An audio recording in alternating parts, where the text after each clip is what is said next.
Commercial gas cylinder ಪೂರೈಕೆಯಲ್ಲಾಗಿರುವಂಥ ಸಮಸ್ಯೆ ರಾಜ್ಯದ ಬೇರೆ ಬೇರೆ ಭಾಗದಲ್ಲಿ ಯಾವ ರೀತಿ ಆಗ್ತಿದೆ ಅನ್ನೋ ಮಾಹಿತಿಯನ್ನು ನಾನು ಕೊಡ್ತಾ ಇದ್ದೆ.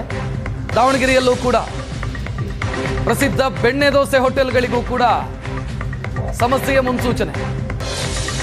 ಸೌದೆ ಒಲೆ ಮೇಲೆ ದೋಸೆ ತಯಾರಿ ಆಗ್ತಾ ಇದೆ. ಸದ್ಯ ಸಮಸ್ಯೆ ಬಗೆಹರಿಸಿ ಅಂತ ಹೋಟೆಲ್ ಮಾಲಕರು ಹೇಳ್ತಿದ್ದಾರೆ.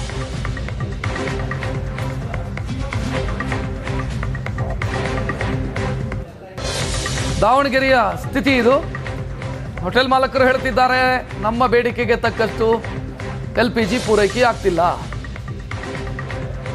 ಅಂತ ಹೇಳ್ತಿದ್ದಾರೆ.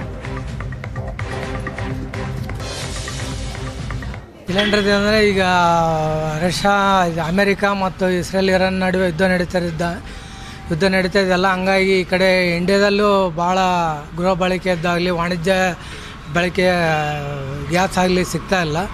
ಹಾಗೆ ಕೆಲವೊಂದು ಹೋಟೆಲ್ ಉದ್ಯಮಿಗಳಾಗಲಿ ಮನೆಗಳಿಗಾಗಲಿ ಈಗ ಸಿಗ್ತಾ ಇಲ್ಲ. ಸಿಲಿಂಡರ್ಗಳಿಗಾಗಿ ಪದಾರ್ಥದ ಜನಗಳು, ಹಂಗಾಗಿ ರೇಟ್ಗಳೂ ಹೆಚ್ಚಿಗೆ ಆಗಿದೆ, ಇಲ್ಲ ಅಂತಲ್ಲ.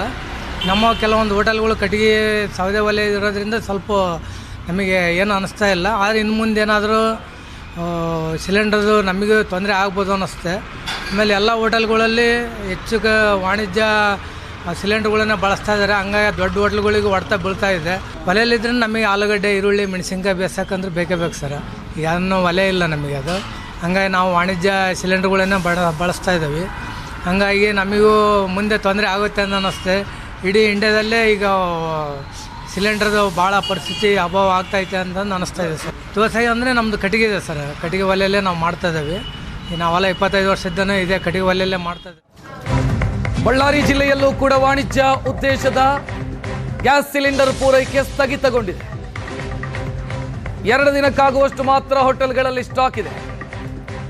ಡೀಲರ್ಸ್ ಅನ್ನ ಕೇಳಿದ್ರೆ ನಾವು ಏನೂ ಮಾಡೋದಕ್ಕಾಗಲ್ಲ ಅಂತ ಅವ್ರು ಕೈ ಚೆಲ್ಲಿದ್ದಾರೆ.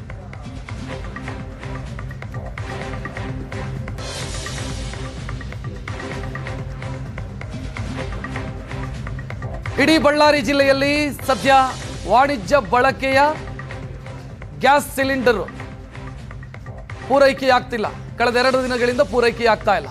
ಇರೋ ಸ್ಟಾಕ್ ಅಲ್ಲಿ ವ್ಯವಹಾರ ನಡೀತಾ ಇದೆ. ಅದಾದ ನಂತರ ಮುಂದೇನು ಅನ್ನುವಂಥ ಪ್ರಶ್ನೆಗೆ ಉತ್ತರ ಇಲ್ಲ.